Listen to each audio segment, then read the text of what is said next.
So, what is a social organization? It's a great question because many of us have different thoughts and feelings, even about social media. There's the camp of, social media doesn't work. There's the camp of, I bet social media works, but we just haven't done it. We haven't put in the time or effort to learn it. And there's other people that go, have no idea if it'll work whatsoever. So, let's address a term that I love to use is what is a social organization? And here's why I think it's so important. In 50 years from now, history is going to look back on this time that we're currently living in, and we are going to be the social era or the beginning of the social era. And it's going to have significant impact on the future. So, what does that mean for you and your organization? Well, think about this for a second. How does your company currently communicate with others? Now, it might be your prospects, it could be your existing customers, it could be for new potential hires, it could even be internally with each other. But think about the way that you communicate. You have systems, you have strategies for how you do that. As an example, for communicating with prospects, perhaps you have direct mail. Perhaps you have a company blog and you have some paid advertising to drive traffic to it. That's great. Perhaps with your existing customers, you'd use more of the phone and you use email.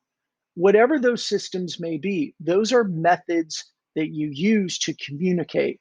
As what we like to say, it's a method that we all use to close the distance between us and the people with whom we want to influence. And it's the same for you and your company.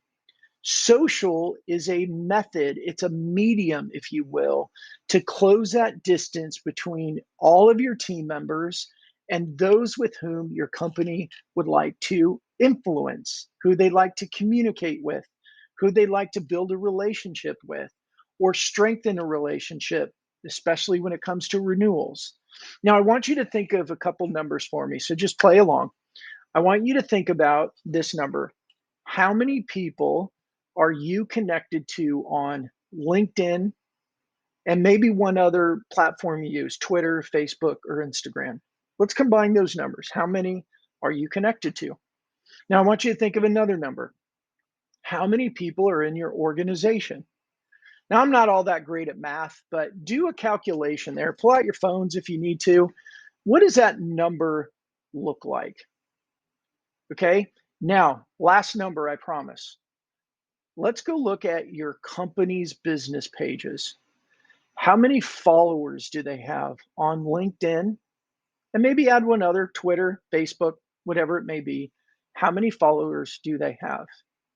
Now, in most organizations, and I know that this isn't a perfect example, but in most organizations, the number of your connections, the human connections that the people on your organization have, is so much greater than the number of followers that your business page has. And then also, here's the other thing, the algorithms favor you as a person versus you as a business because they want you to pay to get exposure. So if you take that number and you realize, and here's a great example, and it's more B2C, but it's just a great example, is Nike has about 9.5 to 10 million followers on Twitter.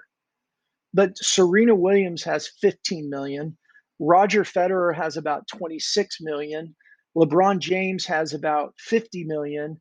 And Cristiano Ronaldo has almost 100 million, which is exactly why Nike sponsors them.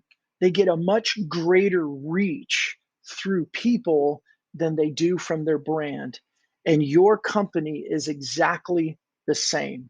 You have more reach and you have better reach through the individuals because you're building real influence and real relationships. So when you have a strategy and you have a methodology to communicate with people via social media, just like you would with your direct mail pieces, just like you do with your paid advertising, just like you do with email or with phone calls and phone scripts and things like that. A social organization embraces social media trains and equips everybody on the team to use social as a medium to reduce the distance between their people and the people with whom they want to influence. Now, I started this talking about 50 years down the road, and they're going to look back on us. And what are they going to say? They're going to say that this was the beginning of the social and digital era. And in the big picture of digital transformation, as you read this article below, I talk about the three current pillars of digital transformation. And COVID accelerated the third pillar. And that third pillar is social. So, look, if your organization is not using social in this manner right now, hey, I get it. But if you're not using it in this manner in 12 months from now or 24 months from now, unfortunately, if your competitors are, they're going to go flying right past you. That's what I mean by the social organization and how social organizations will dominate the airwaves of their industry. Take a look at the article I wrote. The link's down below. It goes to FunnelAmplified.com. But like everything else, I'd love to hear what you think about this. If I'm wrong in any ways or you think I'm wrong, let's talk through it. I'd love to embrace the conversation.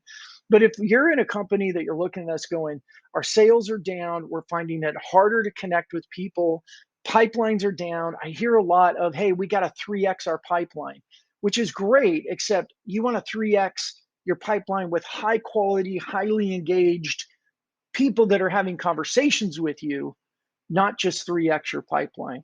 If any of these are challenges in your organization or on the HR side and you want to learn more, I'd love to talk with you and share with you and share a lot of case studies about the organizations that we are helping and helping them become the social dominating company in their industry. Thank you so much, everybody. Have a wonderful day.